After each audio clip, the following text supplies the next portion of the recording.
Hello, here we go again.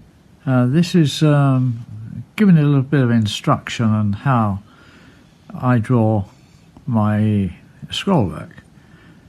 Now, I've written here so you can see what I've written, but in any case, this is how I see a lot of engravers work. You see, this is just what I would call a monoline. It's just without any definition at all. It's just the same width all the way around, and it hasn't got any real feeling. Now, this one on this side here, as I've stated here, I put a dark line underneath here, not on top, because the light was coming down from the top here, you see. So that's the shadow. Now you can see the difference in this, even though this one hasn't got any shading inside here, it still looks rather three-dimensional in comparison to this one. So this is what I'm doing. I'm just showing you this way I do my scrolls. So I'm using my pencil like this. So as I said, the light's coming from the top here. So this is a darker part here. So when I was cutting, when I was an engraver, this is a part we used to put a little bit more depth in underneath, you see. This is where you cut with this teardrop type of cut. And so this is a line going around. Although it's like a ghost line, you can see it's gone through here, so I ignore that. And that was just a mark. Then we will darken that. If you want this band work like this, I always, not always, but this is one of my styles, use this round part here. A lot of engravers will use just a sharp piece like these, you see. But there I go again with the S shape, just to give it a little go. I'm drawing this upside down, not the way I would do it normally, but still, there we go. So I'm drawing this like that. See, it's still a mono line. So if I was to darken this underneath here,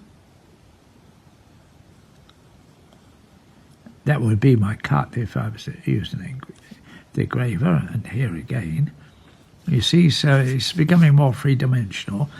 Then I would,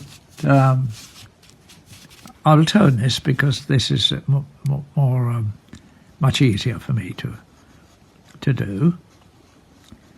And this is what you do when it's in your vise, you see. You're turning your work around, and even if you're drawing, sometimes you would turn the work around to get it, the feeling of it, because it's growing up the ladder, you see. It's gradually growing. So the difference is how you can do this here. I made this come here. If I wanted to again, I could put a little stroke out here to make it just a little bit more interesting instead of just going around it. So I'll do another one here and another here, because it's going to go outside again. So now it's the darker piece, the finer piece over the top, and then another one there, darken that area. Then we're going to come around again here to finish it off. So here is this line, so I'm making a band inside this one, and then coming around like this again here. So you're just following it around, you see. That will finalize here.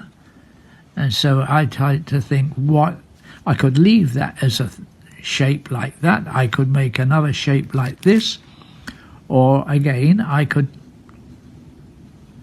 ignore this bit of a line here, take that round again, see this something, and then bring it around here, and then it would form itself into this shape here like that. You can do this, and because it's got this here, this is where this needs a little bit more of a line like so. So it's gradually building up the shape, you see. So there we go, that comes in here like that. So we've got this fine here, we've got this darker here, and that's how it goes. Okay? Then we ask how we're going to shade this. So if I'm putting a little band down here, this is just giving the style. So we will shade here with the graver.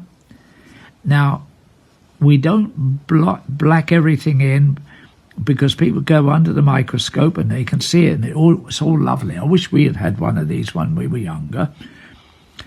But the problem is, underneath the microscope, you see all this beautiful work. You think, oh, that's good, and I'm showing how clever I am. But when you bring it out into daylight, into the natural viewing, it can look like a blob. So you don't overshade. It's better to leave out than put too much in. And I often see people, they put too much in and it confuses it. Sam does a superb work, but mainly it's under the Procreate, and it's superbly done. It's very difficult to shade like that unless you're a real professional and you've had lots of experience. So rather than do too much and not knowing what the result's going to be, leave it alone. But here you are. I'll just put a few little bits here to make this look as though there's shadows in here. And then we have this here. This is what they call a fluting.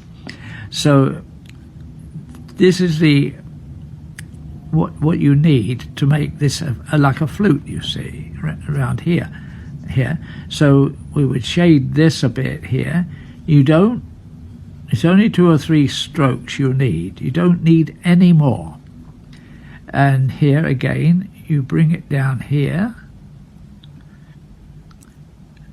and there, maybe 1 or 2, and there. You see, so you don't necessarily need to put so much in. You try to be a bit clever. You've got this lovely graver that cuts well, and it's under the microscope and everything looks superb under there, but the eye in its the natural vision, it won't. So it's best to leave it. Now you've got shadows here, so you've got this here, and there we get a little bit of shading here to throw this leaf out. When it's a gun engraving, like we did commercially, we didn't necessarily do it as though we were doing an illustration of light and shade. It was good, it was commercial, we just did. So and of course we had to do it with speed and at a price.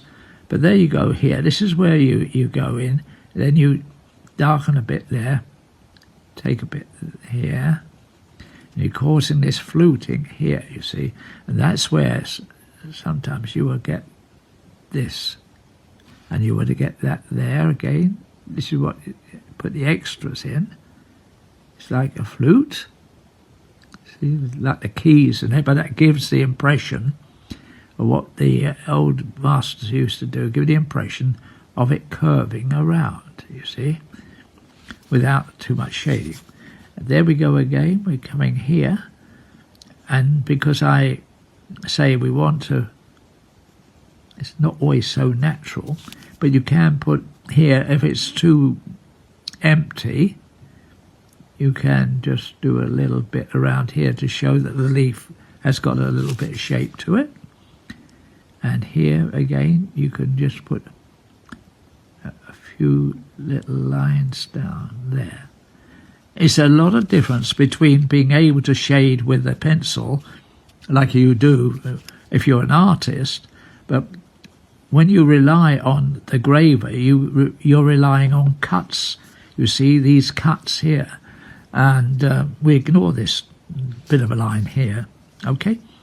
So we would give a little bit here, and it's according, you can go right to the edge, but I don't often do that, see, so you do that. And then you've got this fluting here, so you can do this type of thing.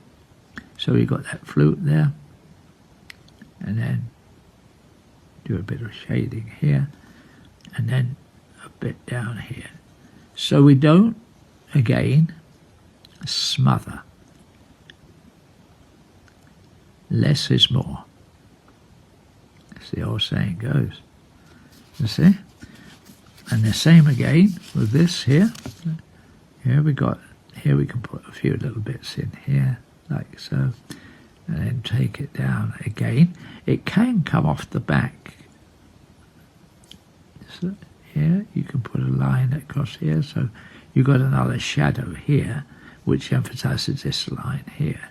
So you can do this, but it's up to you, really. You have to think about how it's going to react. And there we go. So you put a little bit more shading because this is dark here. You see the light's coming down, forming a shadow.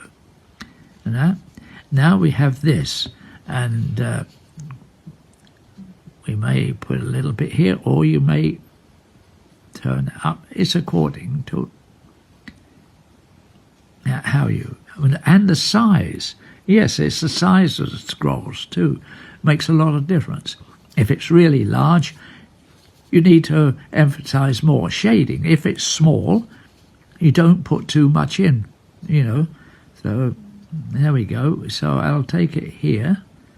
So I'm forming the shape of the leaf. Now, in most leaves, you have a stem here, like this, you see. So that would be like a stem. But we're trying to show the shape as it goes across, and we don't need to leave a large blank area here. So that's what we'll do here. And of course, with the graver, which you can't always do with a pencil, it will be very fine when it starts, then it ends up with more pressure and it becomes darker. So you will form a darkness. Okay? And so we will find this. You can cross hatch here. You can do all these types of things within this area. Okay? And there we are. So I'll leave you for now, but I hope I've given you a little bit of an insight into, yes, here we go, there's my problem. There we are, boys and girls. Well, all the best for now.